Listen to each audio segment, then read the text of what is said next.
Қайырлы күн, құрметті YouTube көрермендері. Бізде тас қалау жұмыстары жалғасып жатыр. Көптен бері салмай кеттім, видео қол тимей жүр.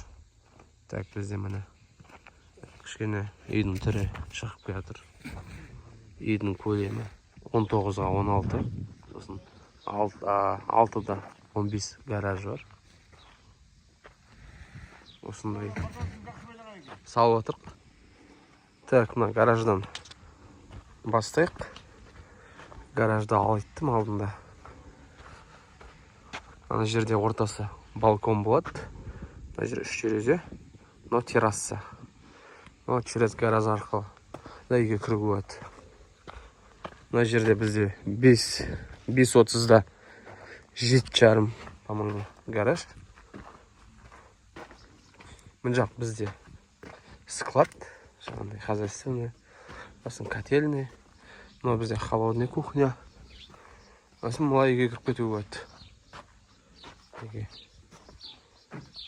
Мына екінші этажын қалап жатыр. Қазір жоғарыдан шығып та көрсететін бол.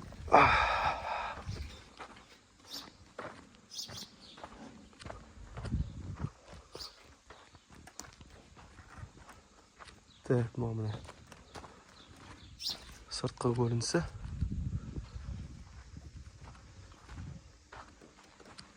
Осындай әдемі шығып жатыр. Терезелердің размері 2.35-те 1.10. Екінші этаж көтеру жұмыстары жүріп жатыр. Ана бізде кабинет болады. Мына терезелердің ені 80-нен. Бізде бірінші этажда бір тастан жүрдік, екінші этаж жар тастан жүрдік.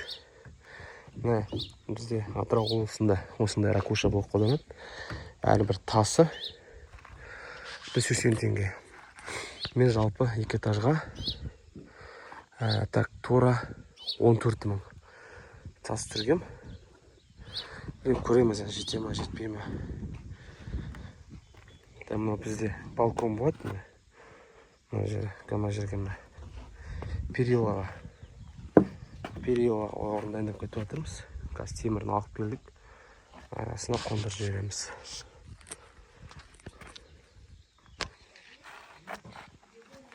Төбелері осында вариантта жағылады.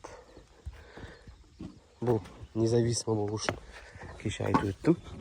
Бізде 20-да 10 ағаш, 20-да 5 ағаш.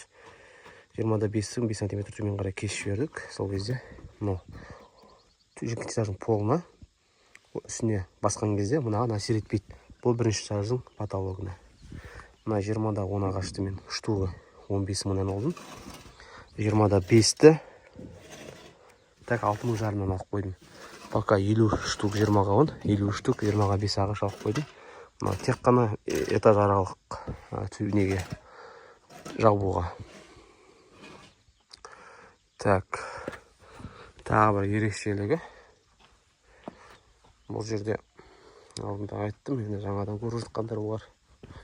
Мына бізде холдың размері 12-ге 5,5. Бұл холдың бір айырмашылығы. Мына бізде сплошной болады. Мына бір тас қылып жібердік. Мына уақытша қазір ана перемешкісін қию үшін қолданып тұр. Мына ағаштарды алып салған кезде сонда сплошной үлкен қол болады. Рейгелерінің қалыңдығын көріңіздер. 20-алық арматурдан 8 штуктан жібердік. Мына рейгелге. Салып отырам енді. Бізбен бірге болыңыздар. Ұсыныстарыңыз болса, қателіктер жүріп жатқан болсақ, комментарияға жазып отырыңыздар.